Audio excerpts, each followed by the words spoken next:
Welcome to the official ABA Law Student Podcast, where we talk about issues that affect law students and recent grads.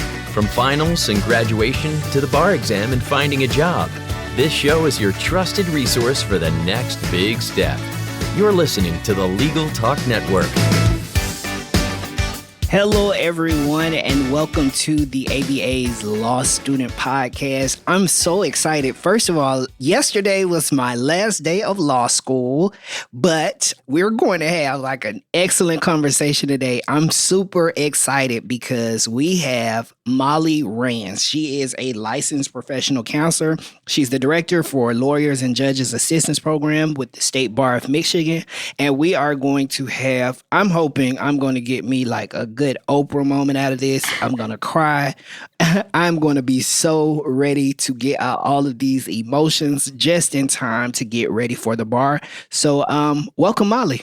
Thank you so much for having me. I am so excited. Like, you have no idea my mental state. So can you tell me what you actually do? Yeah, absolutely. So like you said, I am a licensed professional counselor and I'm an internationally certified addictions therapist.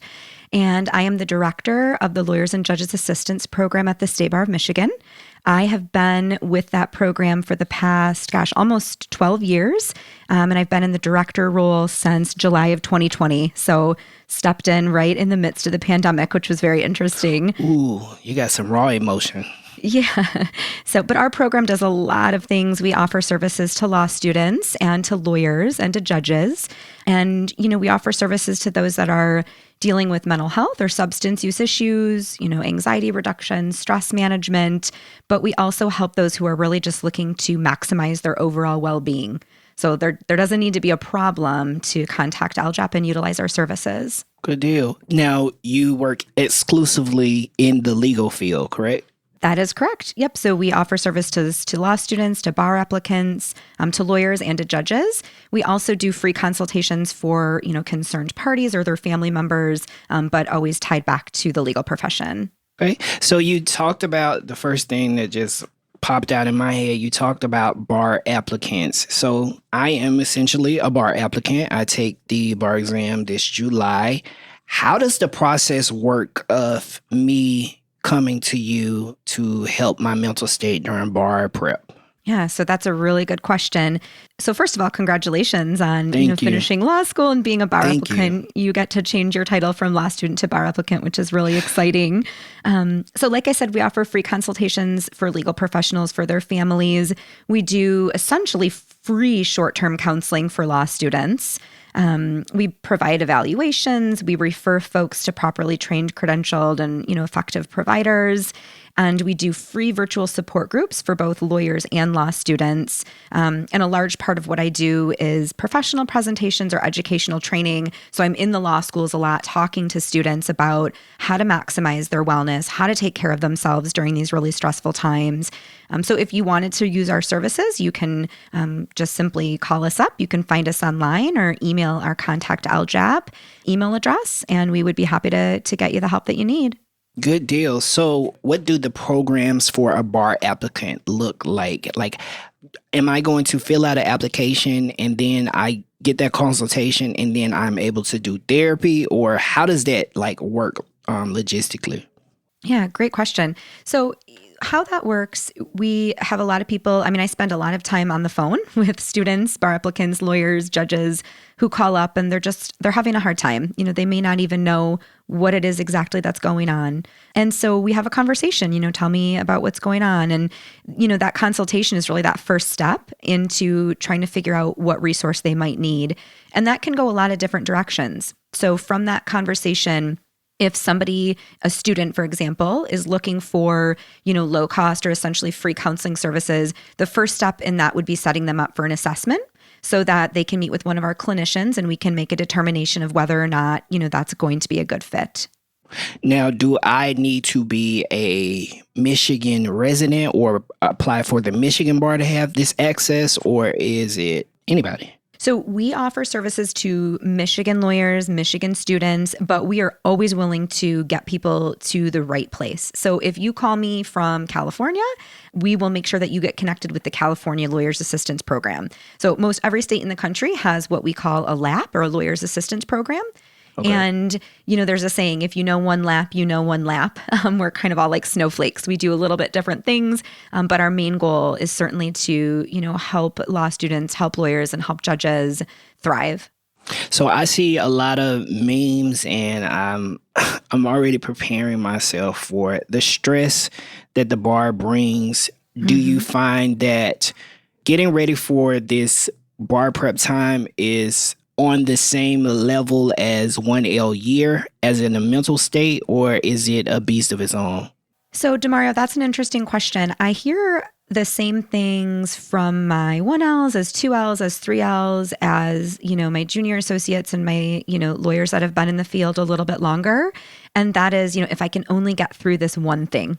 Oh, listen, I'm sorry to interrupt you. No, you're fine. Yesterday was my last day, and they administration sprung an emergency meeting on me, and I literally just had, I couldn't sleep last night. I had anxiety, just prepping for this meeting, and I'm just like, if I can just get through this one portion, and I haven't even taken finals yet, but I'm like, if I can just get through this meeting, I'll feel so much better. So I guess it's all relative to where you are. That's right. And so, what I do, and I'm in the law schools, each of Michigan's 5 law schools quite a bit, is talking about, and talking about this within the firms and, with regulators and in the courts and in local and affinity bars.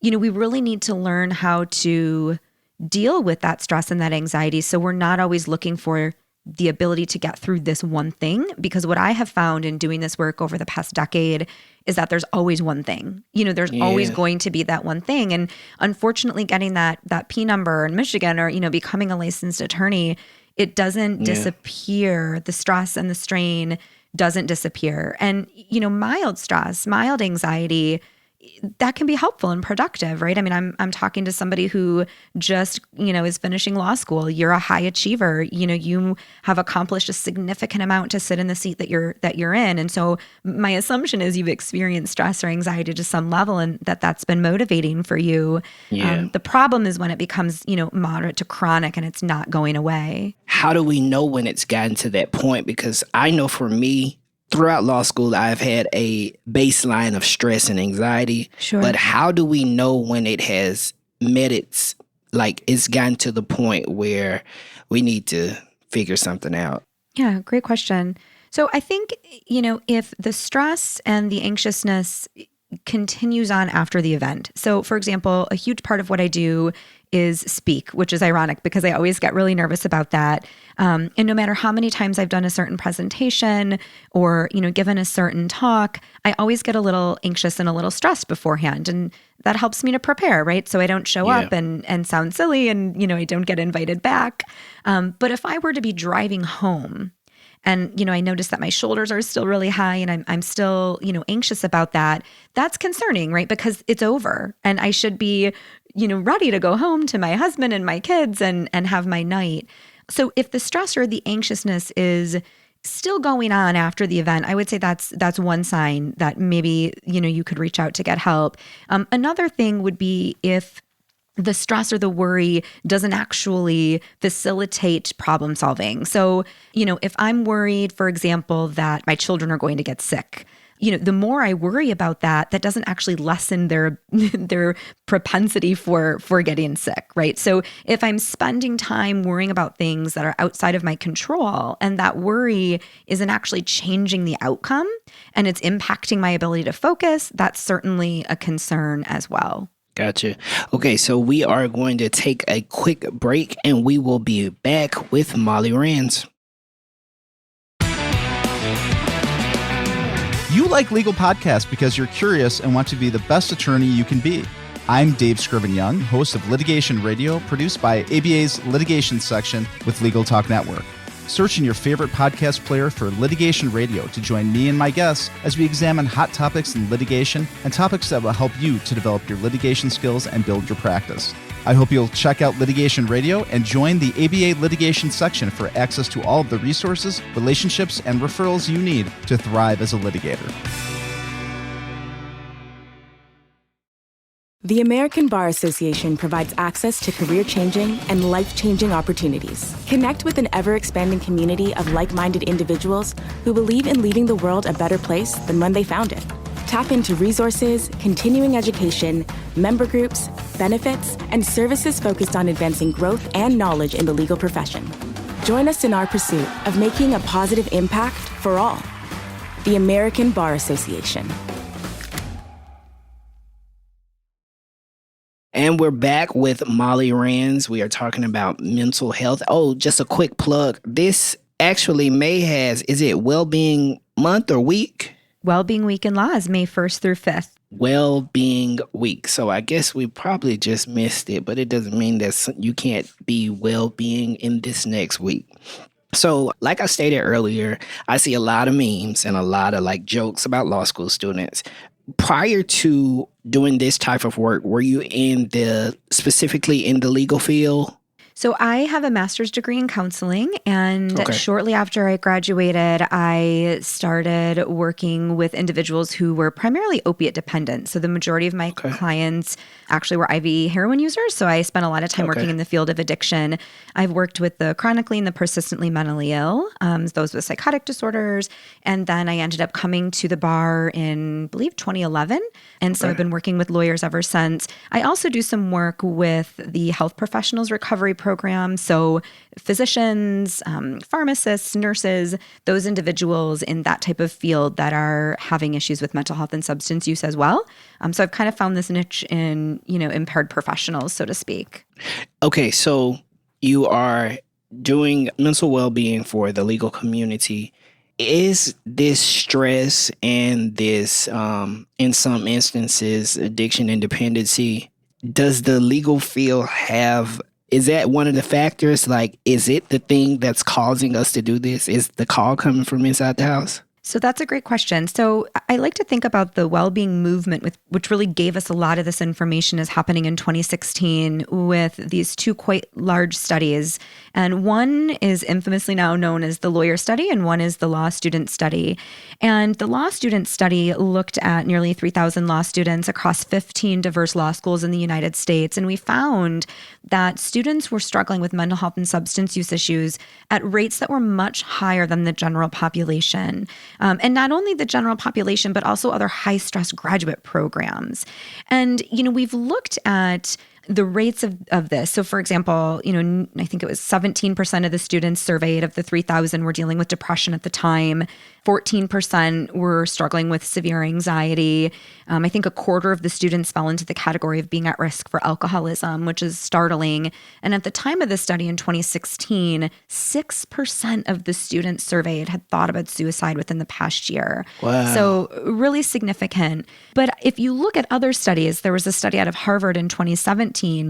It found that of nearly 1,000 students there, a significant percentage, nearly 70%, I think it was 66%, indicated that the troubles they were experiencing didn't exist prior to 1L. So, it seems there's something happening in law school that is really resulting in these levels. And we find the same with the lawyer study. So 2016, lawyers study. This study looked at 13,000 lawyers in the United States, and we found really similar statistics, right? So statistically and significantly elevated rates of depression, anxiety, stress, substance use, much higher than the general population and much higher than other high-stress professions as well. Oh, wow, that's crazy. Do you think that the anxiety kind of segues into your law career, or is it different type? Yeah, so that's a good question. One of the really interesting facts from the study of 2016 that we found, the study that we had prior to 2016 was 1990. So significant amount of time had passed before we were collecting information again about the state of well-being amongst our lawyers. And in 1990, what we thought was the longer one practiced law, the greater their difficulties became. We now know it's actually the inverse. Oh, wow. Okay. That's good to know. It is. And so what we know to be true now is that the most difficult years, the highest rates of depression, the highest rates of substance use are actually those lawyers under the age of 30 or those in the 35. first, oh, there you go, or those in the first 10 years of practice. So those young lawyers, those junior associates, and that really makes sense with the difficulties transitioning from law school to the practice of law. But I think that also helps to normalize the experience and, to help young lawyers know that, it's normal for them to be experiencing some of these difficulties and it's okay to reach out and to get help. Do you think that people that come from or non-traditional students, do they exhibit the same levels of anxiety as a traditional student who's went straight through law school, really hasn't had life experiences or the tools to handle those experiences? Do you see a difference between the two groups? I was at U of M last week speaking in a class, and I had a student come up to me afterward and just comment on really the challenges that she's experienced as a student coming from another country and being the first student in her family to go to graduate school. And so talking about the challenges that she saw and the experience that she had and how it seemed to be different than some of her peers. And so I think, you're probably onto something with just a different experience, and, dealing with that is probably something that, needs to be dealt with personalized, right? Individualized. Right. Since we are, I heard you say that what was it? The 1990s and 2016, did Correct, you say those were? Okay. Since you see such a large gap, are you seeing more people be a little less scared to get help or make preventative measures or anything like that? Great question. So when we did the studies, both the law student study and the lawyer study, we found in both groups that law students and attorneys, despite their statistically and significantly elevated rates of mental health and substance use issues, they're extremely reluctant to get help. So we found with students that they're really concerned about how getting help will impact their ability to be admitted to the bar. And we found with attorneys that they're very worried about confidentiality. And so when we look at these two things, one of the big pushes that will hopefully change this is that since this information, a lot of states across the country have been changing the questions on the affidavit of personal history that directly relate to treatment or diagnosis. So, for example, Michigan, in February of 2021, we removed the questions that specifically related to diagnosis and or treatment and replaced those with questions from the NCBE that focus more on conduct. A lot of states have done that as well. And some states have gotten rid of all those questions, have gotten rid of those questions completely. So we're hopeful that that reduces the stigma for help seeking, certainly, because if you're afraid to get help as a student, that's going to continue on. For lawyers, again, that fear of confidentiality, fear that someone will find out. And I think that's long been true with the practice of law, with that piece of, guilt or shame that there may be an issue Secrecy. or maybe a problem. That's right. And so the more we can talk about it, the more we can come on podcasts like this and have an open discussion, the more that we can understand that wellness is really thriving. It's not simply the absence of illness, right? There doesn't have to be a problem to care about your mental health. That caring about your mental health and being competent emotionally is integral, is essential to being a good attorney. It's good for the bottom line. Your clients have greater satisfaction, and it's really the right thing to do. So we will take a quick break and we'll be back with Molly Rands. Alrighty, we are back with Molly Rands. So Molly, I want to segue a little bit into addiction. Well, I have ADHD. I was diagnosed in the second grade. I'm noticing via TikTok that it's becoming very popular. It wasn't until I got to law school that I knew that a lot of people were like self-medicating with Adderall just to get through and things like that. Do you believe that's where the addiction starts, or it's a lot of different factors? Well, I think it's a lot of different factors. I mean, we know from science that, addiction is a disease like cancer or diabetes. And so, there are some of us who are predisposed to, having the genetic makeup for addiction. And, when that gets triggered, it's a progressive disease that, only has a few options to end, right? So it can end in recovery, it can end in death, it can end in incarceration. But, addiction is genetic, and, there are certainly factors that contribute to that, but we can't ignore that piece. So you said that addiction is genetic. It's not an express warranty that you're going to come to this program and you'll be able to stop. It's a process, right? Well, it depends on the diagnosis and whether it's mild or moderate to severe. It's a pretty complicated answer, I think. So, it depends on if you're at a space where, you can manage use, but, true addiction is unmanageable. I mean, that's the first step in the 12 steps, right? Is, this is an unmanageable problem. And when we're talking about this addiction, to me, it seems I would be very scared to go to the bar to say, I have a problem. Like, do you find that? Yeah. So I think that is the reason that we have to get out and talk so much about lawyers' assistance programs, because I understand the concern with coming, quote, to the bar. But so much of what we do now is via, telehealth and is, phone and is Zoom. And so actually walking into the bar is not necessarily a requirement to getting services. But also lawyers' assistance programs, whether they're housed in a bar or not, right? Because some are part of their state bar, some are, separate 501c3s. Whether your lawyers' assistance program is within that organization or not, it's a confidential program. So we are a confidential program. I am bound by HIPAA. I cannot confirm or deny anyone's existence without their signed permission. So if a lawyer calls me and is really struggling and having a hard time and then, disappears, I'm not going to call up discipline and say anything about this person, right? So it's a confidential program. And actually a lot of people feel much more comfortable calling their LAP or their lawyer's assistance program than they do like an EAP or an employee assistance program, which may be, through their employer, or flipping over their insurance card and calling just a random, clinician that maybe they don't know if specializes in working with legal professionals. So, it is a great question. There is concern about confidentiality, but I would just reiterate that lawyers' assistance programs, specifically the Lawyers and Judges Assistance Program in Michigan, is a confidential program, and we don't confirm anyone's participation without their consent. Okay. Do you have any final tips or tricks for someone who is dealing with mental illness or addiction and they are in the legal field or preparing for the bar? Like, if you just had to bottle it up to one thing, what do you think they should do? I think they should, not be afraid to get help, not be afraid to reach out, not be afraid to make that call. It's very intimidating. I would just stress that, mental health is different than mental illness. And I think sometimes that gets confused. Mental health is, caring about our mental health. We should all care about our mental health.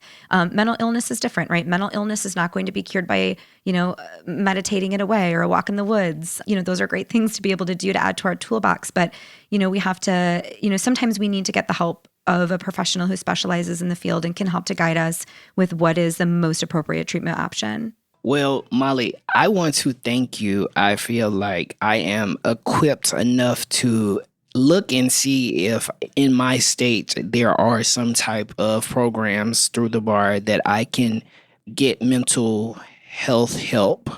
And just because I get help does not mean I have a mental illness. That's right. And deal with some of these things of anxiety.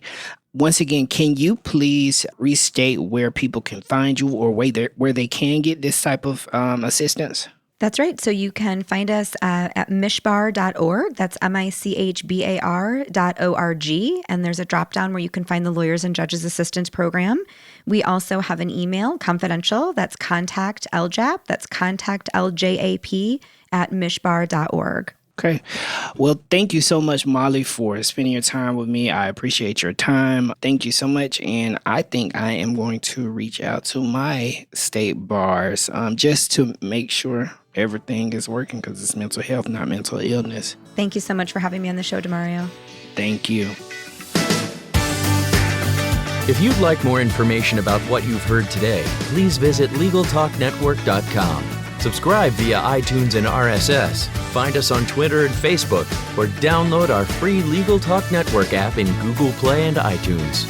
Remember, U.S. law students at ABA-accredited schools can join the ABA for free. Join now at AmericanBar.org/law student.